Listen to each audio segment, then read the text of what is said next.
Assalamualaikum warahmatullahi wabarakatuh. Selamat sore Bapak Ibu Admin Sri Kandi Kabupaten Blitar. Pada kesempatan kali ini kita akan membagikan tutorial terkait cara pemberkasan arsip aktif pada aplikasi Sri Kandi.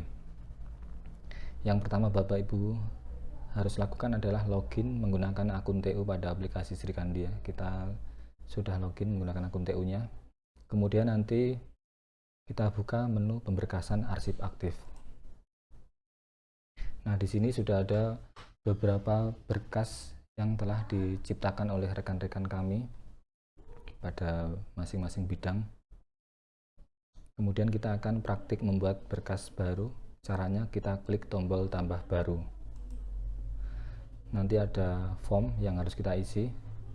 Untuk kesempatan praktik kali ini kita akan membuat berkas milik unit kerja sekretariat. Nama berkasnya kita pakai nama subkegiatannya yaitu penyusunan dokumen perencanaan perangkat daerah.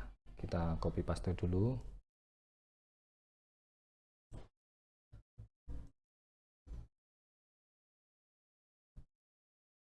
Kemudian jangan lupa kita tambahkan angka tahunnya ya, 2023, karena ini adalah berkas tahun 2023. Jadi aturannya adalah nama unit kerja, kemudian nama berkasnya, kemudian tahun 2023. Kemudian untuk klasifikasinya, ini kemarin berdasarkan panduan yang diberikan oleh Arsiparis. Untuk subkegiatan penyusunan dokumen kita pakai kode klasifikasi ini 050, 03, 06, 02. Bisa kita copy paste dari situ. Sorry.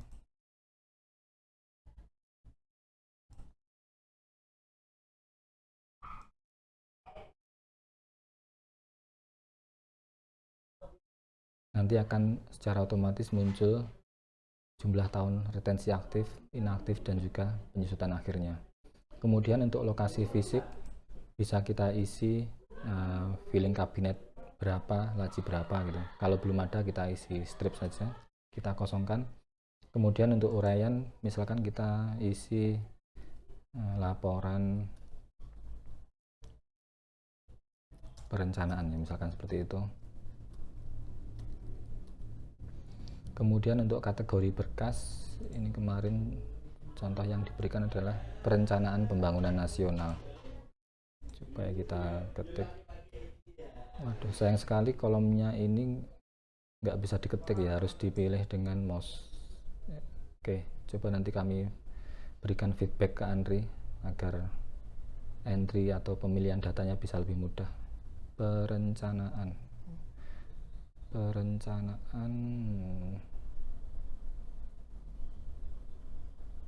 ini perencanaan pembangunan nasional. Ternyata juga enggak tidak urut secara alfabet juga.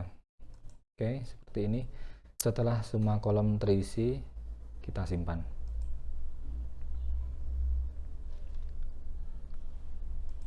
Maka datanya akan muncul pada tabel daftar berkas.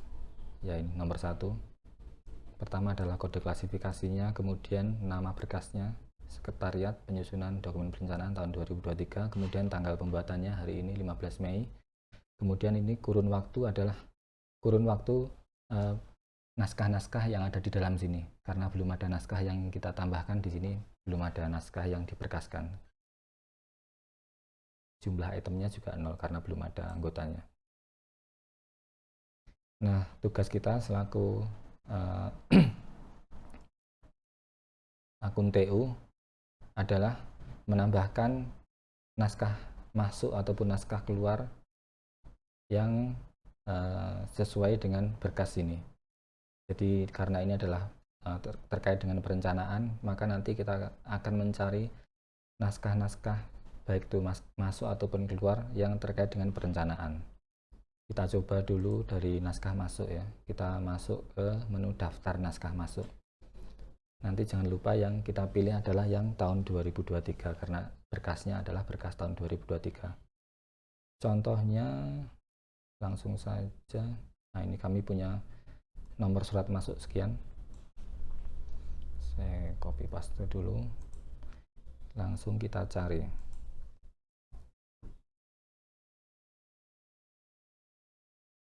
Jadi nanti Bapak Ibu bisa mencari di perihal ataupun dari asal naskahnya.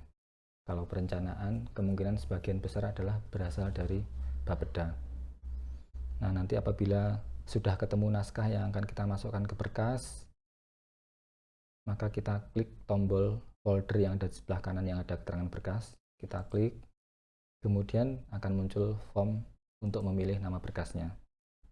Yang kita pilih adalah yang tadi, penyusunan dokumen perencanaan perangkat daerah. Kita pilih, kemudian kita klik simpan. Nah, nanti otomatis naskah yang tadi kita masukkan ke berkas, status berkasnya sudah berubah, yaitu Sekretariat Penyusunan Dokumen Perencanaan. Dan ini tombol berkasnya sudah hilang. Kemudian setelah kita memilih naskah masuk, kita lanjutkan memilih naskah keluar. Kita masuk ke daftar naskah keluar. Untuk contoh, di sini kami sudah ada satu naskah keluar, nomornya sekian. Kita coba cari. Nah, sudah ketemu. Ini adalah surat tugas workshop penyusunan dokumen perencanaan. Kita scroll ke kanan, kita klik tombol berkas, kemudian kita pilih berkas yang tadi kita buat, kemudian kita simpan. Setelah Bapak Ibu selesai memasukkan semua naskah masuk dan keluar ke dalam berkas, maka saatnya kita melihat daftar berkas yang tadi sudah kita isi. Kita kembali lagi ke menu pemberkasan arsip aktif. Nah, tadi di sini kita lihat kurun waktunya kan masih seperti ini, belum ada naskah. Kemudian jumlah itemnya juga 0. Jadi di sini setelah kita masukkan naskah masuk atau naskah keluar sudah berubah. Jadi kurun waktunya adalah sesuai dengan naskah-naskah yang tadi kita masukkan. Kemudian kita tadi memasukkan 2 naskah, tapi di sini mengapa muncul 3? Nah, coba kita lihat. Kita klik tombol mata. Nah, jadi andaikan yang kita berkaskan adalah naskah masuk, kemudian naskah itu sudah ada disposisi. Jadi disposisi ini dihitung oleh Sri Kandi, dianggap sebagai item sendiri. Jadi mengapa jumlah isi berkasnya ada 3? Jadi ada di surat masuk 1, disposisi dari surat masuk ini, kemudian naskah keluar. Kemudian di sini untuk tanggal tutup berkasnya ini masih statusnya masih buka atau menunggu tutup berkas. Jadi nanti apabila Bapak Ibu sudah selesai memasukkan semua naskah masuk atau naskah keluar ke dalam suatu berkas, tugas kita adalah melakukan closing atau penutupan terhadap berkas ini. Caranya dengan mengklik tombol kunci yang ada di sini. Jadi nanti apabila kita klik, ada konfirmasi apa akan menutup berkas. Jika sudah ditutup, tidak bisa dibuka kembali atau menambah isi berkasnya. Karena ini masih terbuka, ada kemungkinan nanti naskahnya akan bertambah lagi, kita klik batal dulu. Jadi tombol ini nanti fungsinya digunakan untuk ini ya, waktu awal penghitungan masa retensi aktifnya. Jadi untuk menghitung masa retensi aktif dari berkas ini tidak dimulai dari tanggal kita saat membuat berkasnya, tapi tanggal saat kita melakukan closing. Jadi andaikan berkasnya ini kita ciptakan tanggal 15 Mei 2024, kemudian nanti kita closingnya tanggal misalkan tanggal 20 gitu ya. Ya nanti akan dihitungnya mulai tanggal 20 itu, kemudian dihitung sesuai dengan retensinya. Misalkan kalau 1 tahun ya nanti berarti akan aktif selama 1 tahun selanjutnya. Oke, seperti itu kira-kira untuk melakukan closing berkas. Nah, kemudian nanti setelah kita melakukan pemberkasan, kita perlu mencetak laporan berkasnya. Di bagian atas ini sudah ada dua menu. Yang pertama untuk mencetak daftar berkas, kemudian yang kedua adalah mencetak daftar isi berkasnya. Kita coba dulu mencetak daftar berkasnya. Jadi di sini ada tanggal mulai, tanggal selesai. Ini adalah filter untuk tanggal pembuatan ya, bukan filter untuk kurun waktu. Kita coba kita memfilter berkas yang kita ciptakan hari ini, kita pilih tanggal 15 Mei, kemudian tanggal selesainya juga gitu, kita pilih 15 Mei. Kemudian statusnya, karena kita belum ada berkas yang closing, kita pilih status buka. Nah, untuk unit kerja khusus untuk tahun 2023 ya. Jadi karena di 2023 pada saat kita membuat konsep naskah, kode unit pengolahannya kan mengikuti kode dari yang menandatangani. Jadi misalkan yang membuat konsep adalah subbag perencanaan, tapi kalau yang menandatangani adalah kepala dinas, nanti kan kode unit pengolahnya akan ikut dinas. Kecuali nanti kalau yang 2024 ini kelihatannya Srikandi sudah berubah, jadi kode pengolahnya tidak berubah. Jadi untuk 2023 yang kita pilih unit kerjanya adalah dinas, meskipun yang membuat konsep adalah subbag. Jadi kita pilih dinas, kemudian kita klik tampilkan. Nah, nanti di sini muncul dua berkas yang diciptakan pada tanggal 15 Mei, statusnya buka. Salah satunya adalah berkas ini, perencanaan.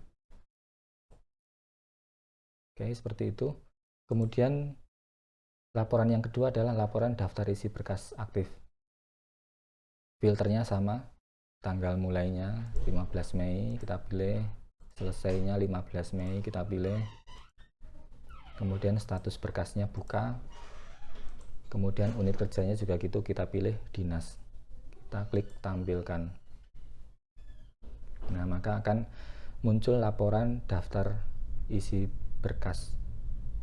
Jadi yang pertama akan muncul nama berkasnya dulu, kemudian tanggal pembuatan, kemudian jumlah isinya, lalu di baris bawahnya adalah naskah-naskah yang menjadi isi dari berkas tersebut.